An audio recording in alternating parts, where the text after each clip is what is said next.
تقول الأديبة الجزائرية كنزة دخماني للمثقفين العرب، وأنتم على قمة هؤلاء المثقفين: إن العالم كله ينتظركم، فهل أنتم على مستوى المسؤولية؟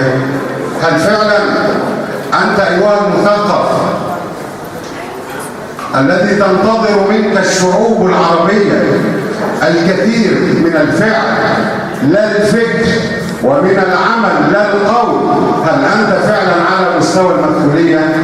إنها أرادت أن توجه لنا أن الثقافة وأن الأدب ليس كلاما وليس شعرا وليس رواية، إنما الأدب سلوك وفعل.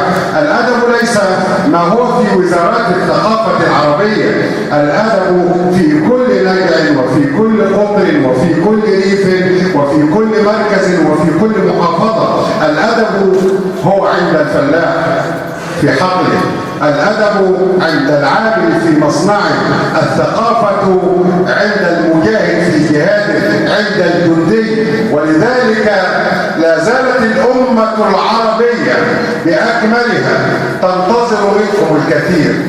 أنتم أيها المثقفون أنتم المرآة الوحيدة، لا مرآة غيركم، والله لا مرآة غير. أيها المثقف ينظر أو يرى الوطن العربي نفسه إلا من خلاله، وجميعكم تعلمون أن عصافير الحزن لا زالت تسكن في كل العيون العربية.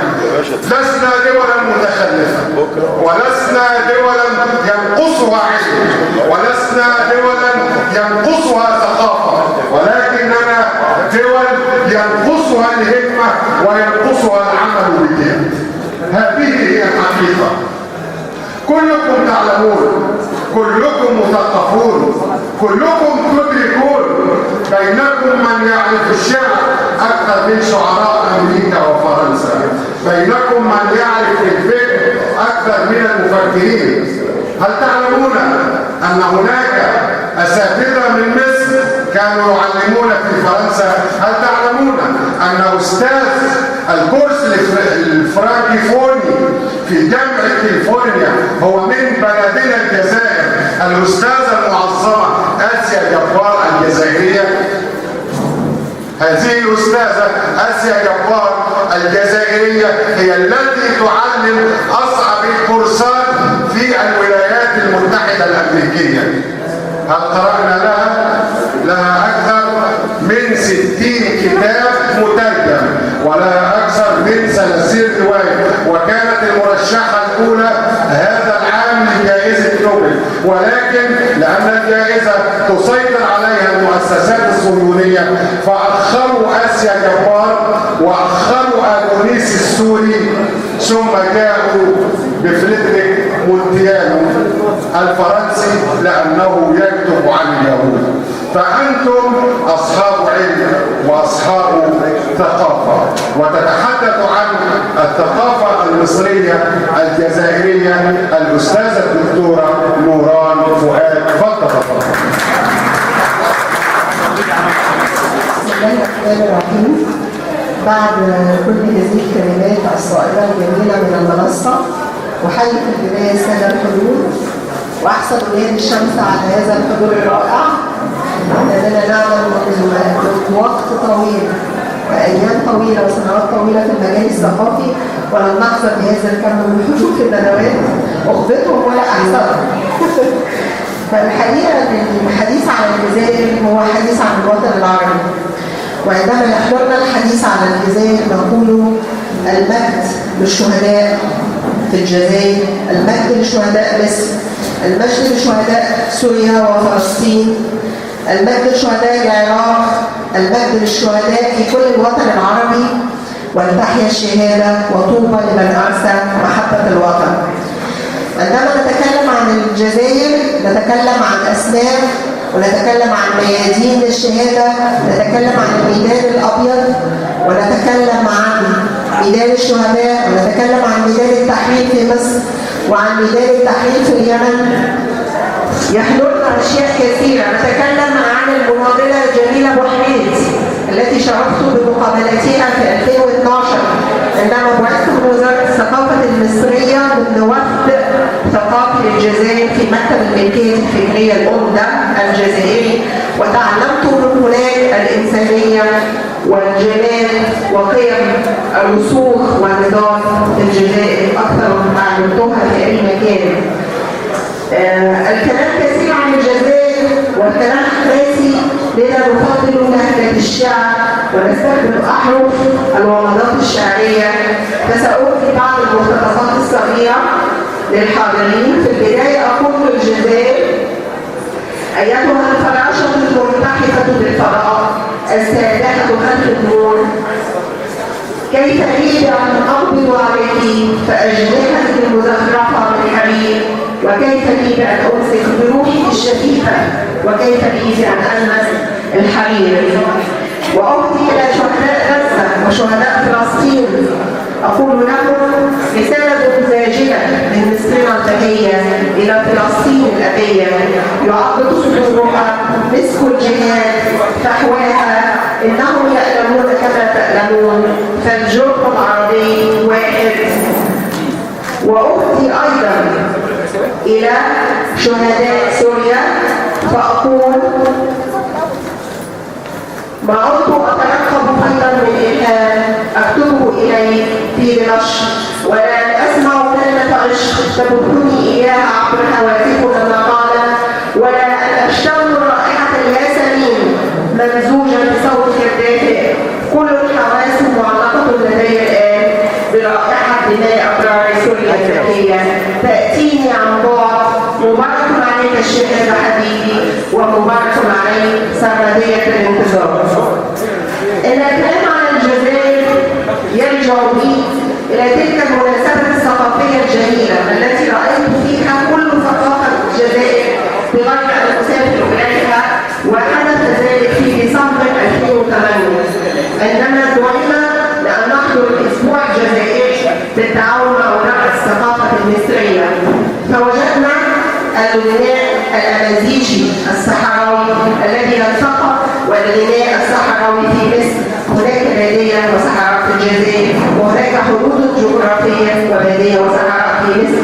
هناك ثقافة متشابهة في أشياء كثيرة، هناك استعمار. عندما كتبت كتابي عن الصوفية في مصر طريقة ومجتمع، أفرد جزءا كبيرا عن طريقة عبد القادر الجزائري كيف تحرر الجزائر من استعمارها، وعن الصوفية ودورية التحرر السياسي في الجزائر.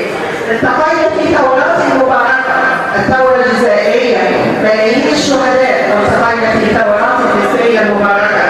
هناك لقاء وهناك تحول في أكثر من صلة تاريخية.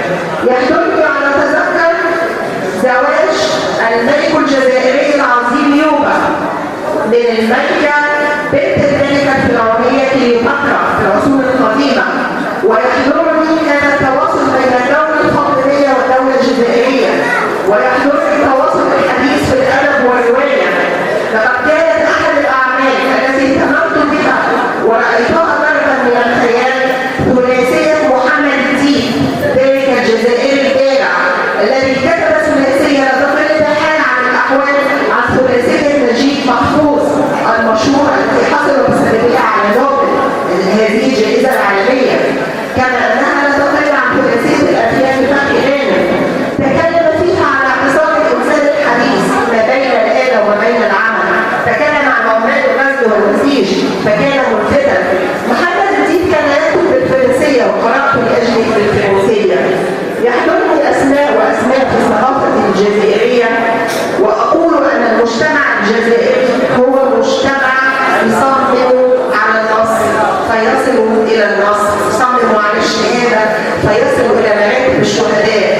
أمضيت فترة قليلة لكن أرواح الشهداء كالفراشات الحائمة حولنا في الجزائر. أهدي اليوم شكرا ونصرا وسعادة للشعب الجزائري وللأديبة الجميلة التي أتمنى أن نراها ونتواصل مع قريب معها، ولا أحب أن أخص أكثر من هذا من وقتي. شكرا للأستاذة الدكتورة مراد هاني فؤاد. جاء طلب من بعض الإخوة أن نعرف المنصة يتوسطها معالي الوزير المفوض من دولة الجزائر الشقيقة والحبيبة الأستاذ عمار عياش. وعلى يمين سيادته الأستاذ محمد لبيب بسيط. وعلى يمينه سيادة العميد مؤمن من نادي الشمس. وهنا من هذا الجانب الأستاذة الدكتورة نوران فؤاد. وأنا محدثكم رمضان الحاضر. فعلا كما حدثتنا الأستاذة الدكتورة نوران، الثقافة العربية التي تصل بين الجزائر وبين مصر ليست وليدة في هذه الليلة، ولكنها من زمن الفراعنة، ولكننا نحن الذين نسهو عن فكرنا.